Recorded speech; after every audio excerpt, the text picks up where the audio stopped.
ओम सूर्याय नमः। नमस्कार दोस्तों, हमारे भक्ति चैनल में आपका हार्दिक स्वागत है। कहा जाता है कि भगवान सूर्य नारायण इस संसार के ऐसे देवता हैं जिनके दर्शन प्रतिदिन होते हैं। वे राजा और रंग में कोई भेद नहीं करते।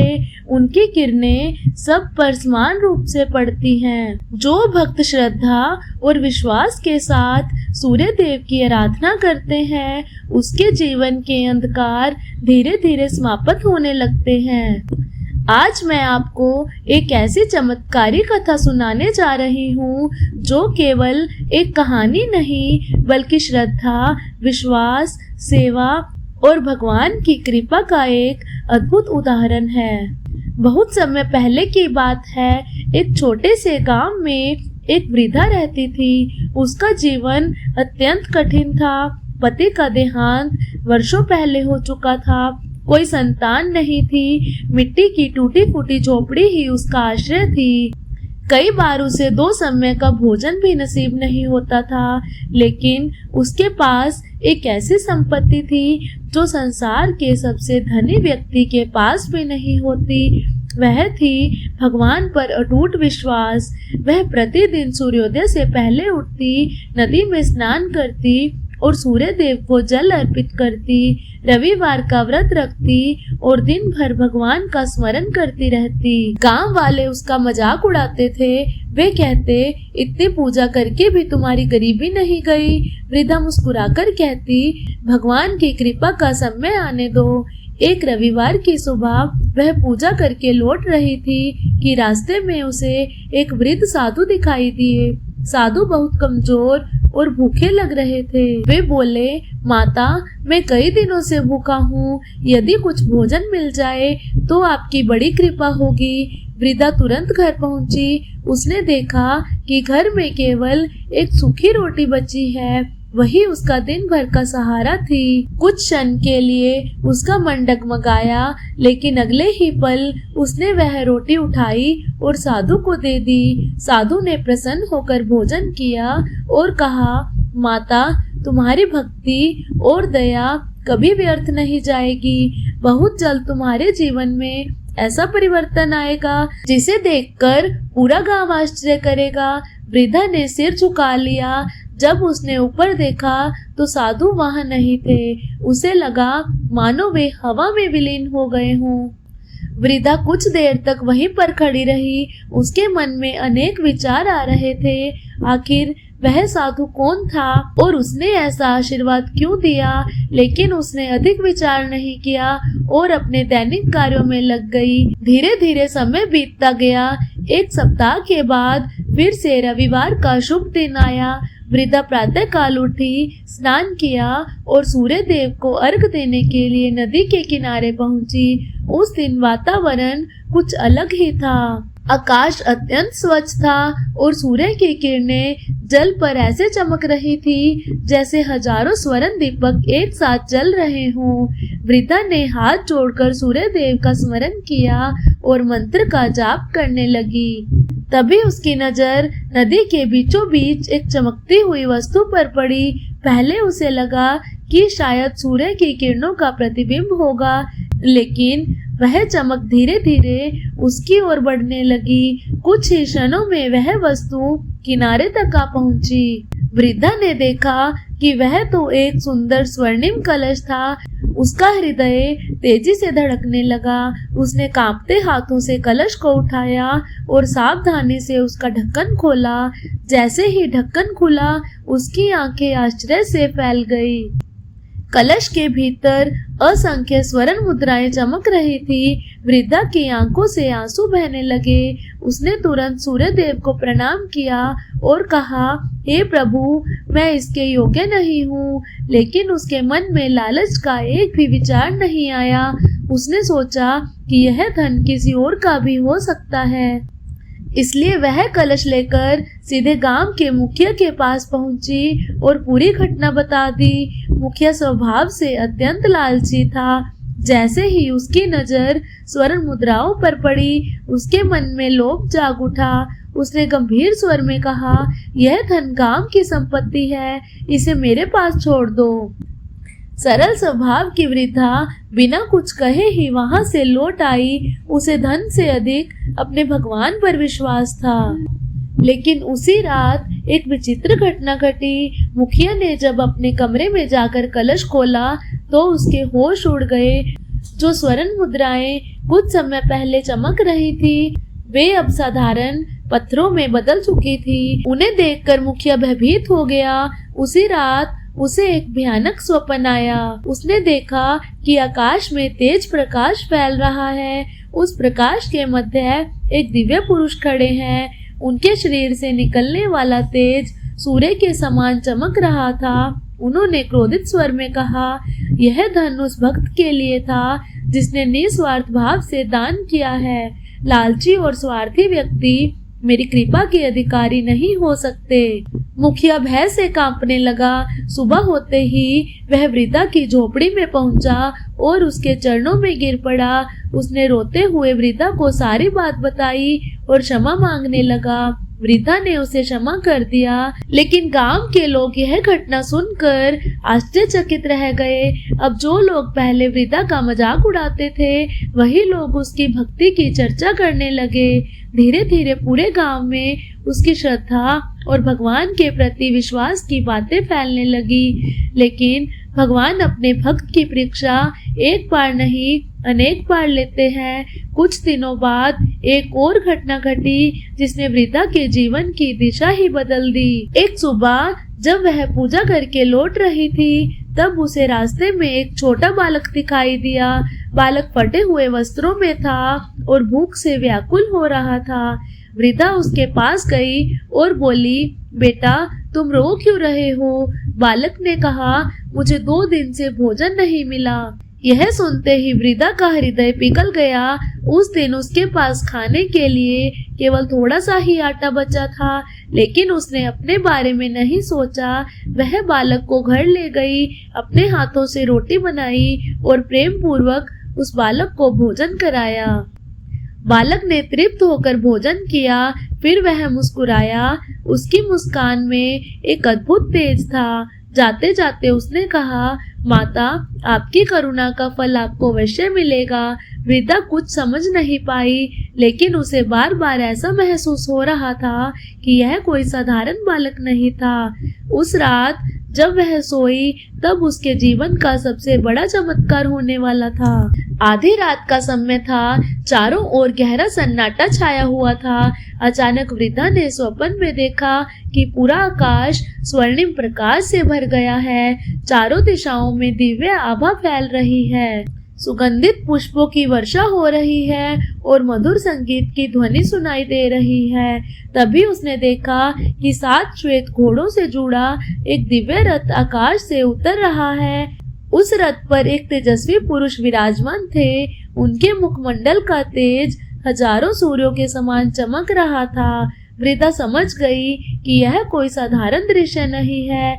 वह तुरंत हाथ जोड़कर भूमि पर गिर पड़ी। तभी वह दिव्य पुरुष बोले, उठो पुत्री। उनकी वाणी सुनकर वृद्धा की आंखों से आंसू बहने लगे। कंपित स्वर में उसने पूछा, प्रभु आप कौन हैं? दिव्य पुरुष मुस्कुराए और बोले, मैं वही हूँ जिसकी तुम वर्षों से आराधना कर रही हो। मैं सूर्य नारायण हूँ। यह सुनते ही वृद्धा भाव विभोर हो गई।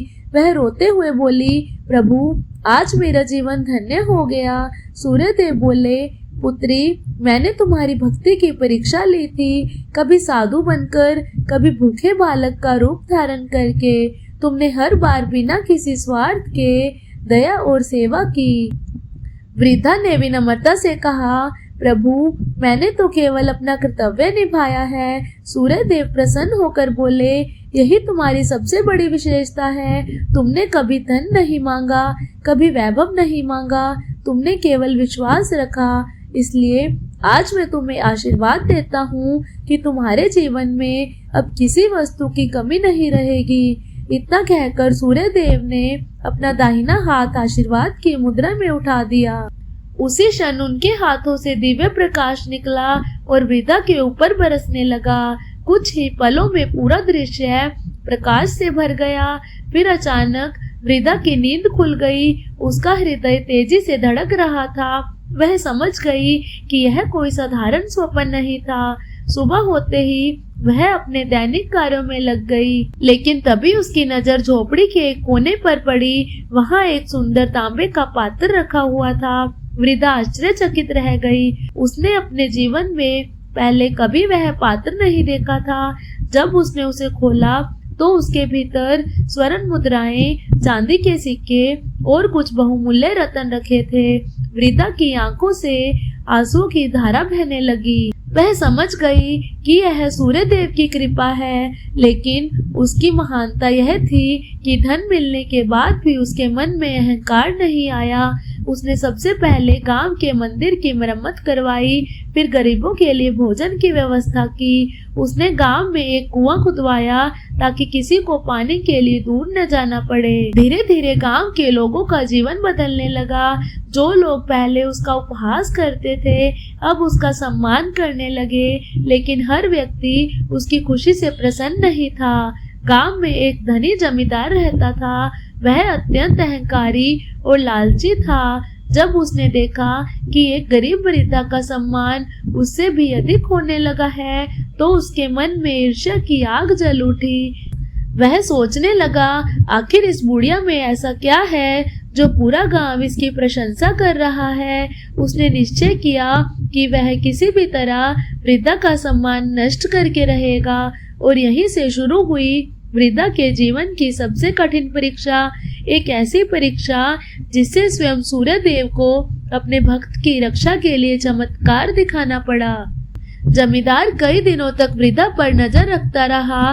वह यह जानना चाहता था कि आखिर ऐसा कौन सा रहस्य है जिसकी वजह से एक साधारण वृद्धा पूरे गांव में सम्मान पा रही थी। एक दिन उसने अपने नौकरों को बुलाया और कहा, किसी भी तरह इस वृद्धा को बदनाम करना होगा। यदि गांव के लोग इसके विरुद्ध हो गए तो इसका सारा सम्मान समाप्त हो जाएगा। कुछ दिनों बाद जमींदार ने एक चाल चली। उसने अपने घर की बहुमूल्य सोने की माला छिपा दी और पूरे गांव में घोषणा करवा दी कि उसकी माला चोरी हो गई है। गांव में हड़कंप मच गया। लोग इधर उधर खोज करने लगे। उसी रात जमींदार के नौकरों ने चुपके से वह माला वृद्धा की झोपड़ी में रख दी। अगली सुबह गांव की पंचायत बुलाई गई। जमींदार ने ऊंची आवाज में कहा, चोर मिल गया है। मेरी माला इसी वृद्धा की झोपड़ी से मिली है। यह सुनकर पूरा गांव सतबत रह गया। कई लोगों को विश्वास ही नहीं हुआ, लेकिन जब माला सचमुच झोपड़ी से मिली तो लोग असमंजस में पड़ गए। वृद्धा की आंखों में आंसू आ गए। उसने हाथ जोड़कर कहा, मैंने कोई चोरी नहीं की। सूर्य देव की शपथ, मैं निर्दोष हूँ। लेकिन जमींदार बार बार उसे झूठा साबित करने की कोशिश करता रहा। पंचायत ने निर्णय लिया कि अगले दिन अंतिम फैसला सुनाया जाएगा। उस रात वृद्धा अपनी झोपड़ी में बैठी रोती रही। उसने आकाश की ओर देखा और कहा, हे सूर्य नारायण, यदि मैं निर्दोष हूँ तो मेरी रक्षा अवश्य कीजिए। मेरे पास आपके अलावा और कोई नहीं है। यह कहकर वह रोते रोते सो गई। उधर उसी रात गांव के सभी प्रमुख लोगों को एक जैसा स्वप्न दिखाई दिया। उन्होंने देखा कि सूर्य के समान तेजस्वी एक दिव्य पुरुष आकाश में खड़े हैं। वे क्रोधित स्वर में कह रहे हैं, जिस भक्त ने जीवन भर किसी का बुरा नहीं किया उस पर झूठा आरोप लगाया जा रहा है। सत्य को दबाने का प्रयास मत करो। सुबह होते ही गांव के कई लोग आश्चर्य में पड़ गए, क्योंकि सबने एक जैसा स्वप्न देखा था। जब पंचायत दोबारा बैठी तभी अचानक एक अनहोनी घटना हुई। जमींदार का एक नौकर दौड़ता हुआ आया। वह कांप रहा था। उसने पंचायत के सामने हाथ जोड़कर कहा, मुझे क्षमा कर दीजिए, वृद्धा निर्दोष है। सभी लोग आश्चर्य से उसकी ओर देखने लगे। नौकर रोते हुए बोला, जमींदार के आदेश पर हमने ही माला झोपड़ी में रखी थी। वृद्धा ने कोई चोरी नहीं की। यह सुनते ही पूरे गांव में सनसनी फैल गई। जमींदार का चेहरा पीला पड़ गया। उसके पास अब कहने के लिए कुछ नहीं बचा था। पंचायत ने उसे कठोर शब्दों में फटकार लगाई। गांव वालों ने पहली बार देखा कि अहंकार और लालच का अंत कितना बुरा होता है। वृद्धा की आंखों से आंसू बह रहे थे, लेकिन उसके आंसू दुख के नहीं बल्कि भगवान के प्रति कृतज्ञता के थे। उसने हाथ जोड़कर सूर्य देव को प्रणाम किया। उस दिन के बाद गांव में उसकी प्रतिष्ठा पहले से भी अधिक बढ़ गई। लोग दूर दूर से उसके दर्शन करने के लिए आने लगे, लेकिन वृद्धा कभी स्वयं को महान नहीं समझती थी। वह हमेशा कहती, चमत्कार मैंने नहीं किया, यह सब सूर्य भगवान की कृपा है। समय बीतता गया। एक दिन गांव में भयंकर सूखा पड़ गया। नदियां सूखने लगी, तालाब खाली हो गए, फसलें नष्ट होने लगी। लोगों के सामने भूख और प्यास का संकट खड़ा हो गया। पूरा गांव भयभीत था। तब सभी लोग वृद्धा के पास पहुंचे और बोले, माता, आप सूर्य देव की परम भक्त हैं, कृपया हमारी सहायता कीजिए। वृद्धा ने सभी को रविवार का व्रत रखने, सूर्य देव की आराधना करने और जरूरतमंदों की सहायता करने का उपदेश दिया।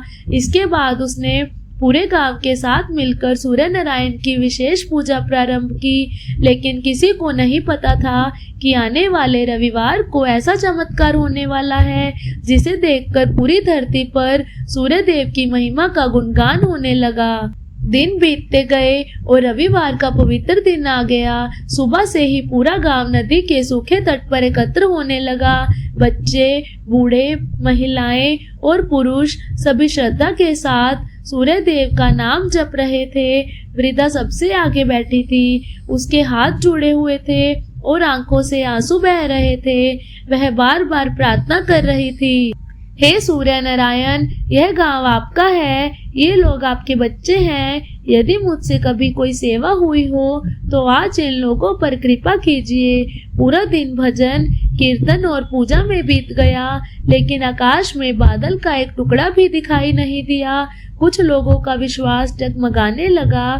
वे सोचने लगे कि शायद अब कोई चमत्कार नहीं होगा, लेकिन वृद्धा का विश्वास अटल था। संध्या होने लगी। सूर्य देव अस्त होने के लिए पश्चिम दिशा की ओर बढ़ ही रहे थे। तभी अचानक तेज हवा चलने लगी। देखते ही देखते आकाश में काले बादल छा गए। लोग आश्चर्य से आकाश की ओर देखने लगे। कुछ ही क्षणों में बिजली चमकने लगी और फिर मूसलाधार वर्षा शुरू हो गई। इतनी तेज वर्षा हुई कि सूखी धरती पानी से भरने लगी। तालाब भर गए, कुएं लबालब हो गए, नदियों में फिर से जल बहने लगा। पूरा गांव खुशी से झूम उठा। लोग रोते हुए सूर्य देव का धन्यवाद करने लगे। कई लोग वृद्धा के चरणों में गिर पड़े, लेकिन वृद्धा ने उन्हें उठाते हुए कहा, मेरे चरण मत छुओ, धन्यवाद देना है तो सूर्य नारायण को दो। उस दिन के बाद गांव में फिर कभी जल का संकट नहीं आया। फसलें लहलहाने लगी, गांव समृद्ध हो गया, लेकिन सूर्य देव की लीला अभी समाप्त नहीं हुई थी। कुछ वर्षों के बाद वृद्धा बहुत कमजोर हो गई। उसका शरीर कमजोर पड़ने लगा। वह अब पहले की तरह लंबी दूरी नहीं चल पाती थी। फिर भी हर रविवार किसी न किसी तरह सूर्य देव को अर्घ अवश्य देती थी। एक दिन उसने महसूस किया कि उसके जीवन का अंतिम समय निकट आ चुका है। उसने गांव के लोगों को बुलाया। सभी उसके आसपास बैठ गए। वृद्धा ने प्रेम से कहा, बेटों, याद रखना, धन से बड़ा धर्म है, पूजा से बड़ी सेवा है और भगवान तक पहुंचने का सबसे सरल मार्ग है सच्चा हृदय। सभी लोगों की आंखें नम हो गई। आगे वृद्धा बोली, मैंने जीवन भर यही सीखा है कि भगवान कभी अपने भक्त को अकेला नहीं छोड़ते। कभी परीक्षा लेते हैं, कभी प्रतीक्षा करवाते हैं, लेकिन अंत में उसका हाथ अवश्य पकड़ते हैं। इतना कहकर उसने सूर्य देव का नाम लेना शुरू किया। ओम घृणी सूर्याय नमः, ओम घृणी सूर्याय नमः, ओम घृणी सूर्याय नमः।